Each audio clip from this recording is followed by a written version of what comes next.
0.200 kilogram metal rod carrying a current of 10.0 amps glides on two horizontal rails 0.500 meters apart.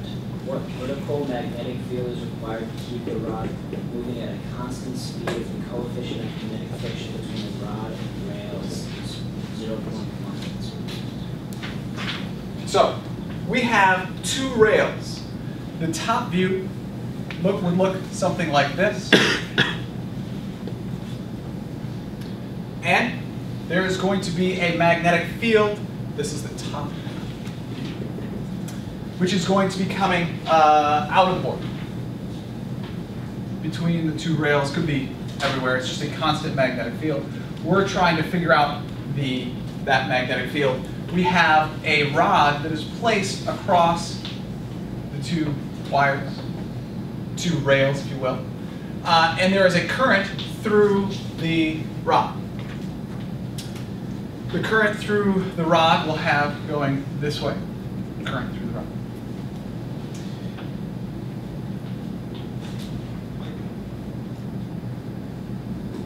Point your fingers in the direction of the current.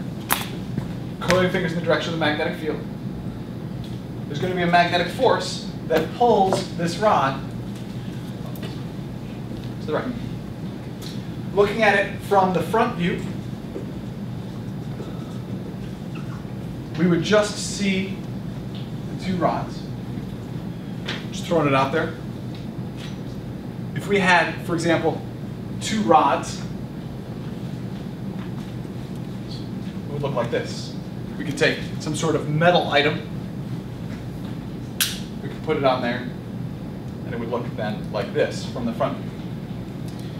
In the front view,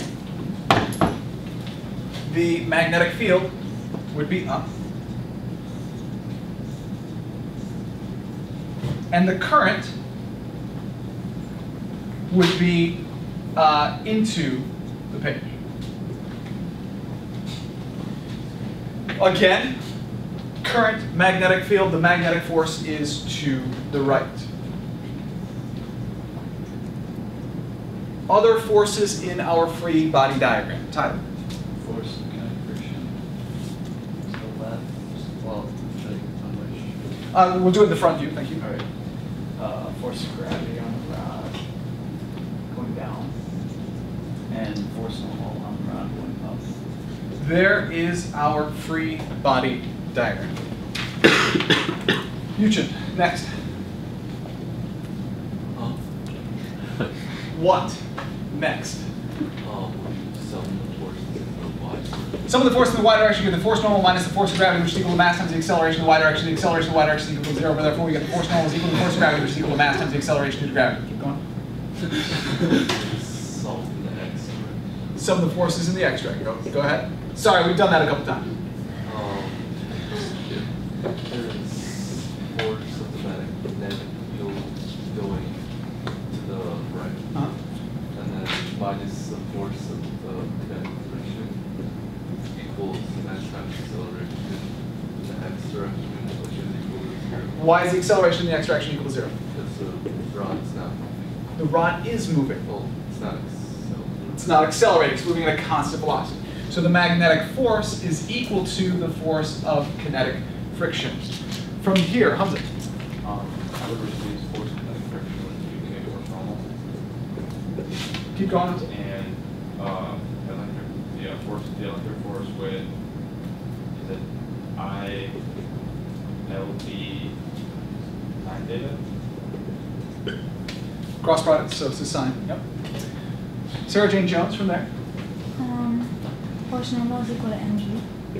Mu k times mass times the acceleration due to gravity. You have current, length, magnetic field, sine, theta. Keep going, Sarah Jane. Well, let's see what we have. Let's see if there's anything we need. We know current, we know length, we know, we're looking for the magnetic field. Theta we need, uk we have, mass we have g. So just the theta then, Sarah Jane. What is at the angle between? The current and the magnetic field. Which is? 90. 90 degrees. So we have ILB sine 90 equals mu k mg. So the magnetic field then is that, magnetic field equals mu k mg divided by current length times the magnetic field. Mu k 0.1, mass 0.2, acceleration of gravity 9.8, current 10, length 0.5, and magnetic, oops, got it. Double magnetic field, that doesn't work.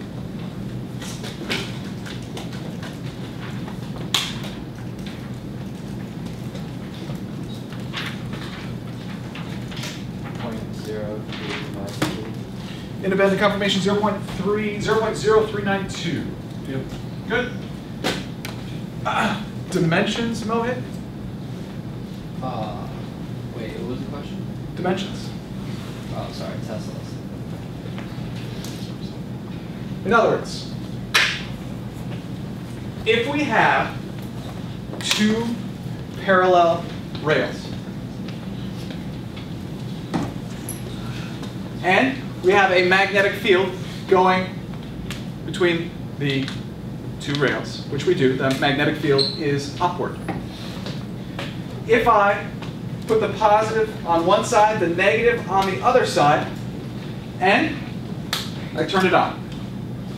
Right now, I have a potential difference set up between the two rails. When I take this, I put it on, it accelerates to the right. It's just sparks.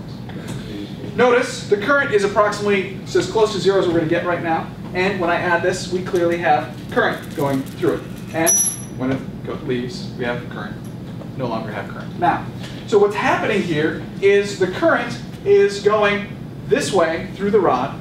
Magnetic field is up. So current, magnetic field, the force is to your right.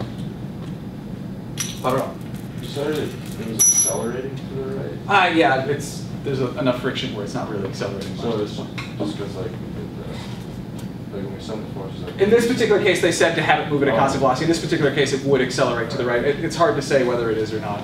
I don't really know. Let's see. So what would happen if I switch the positive and the negative? Should roll the other way.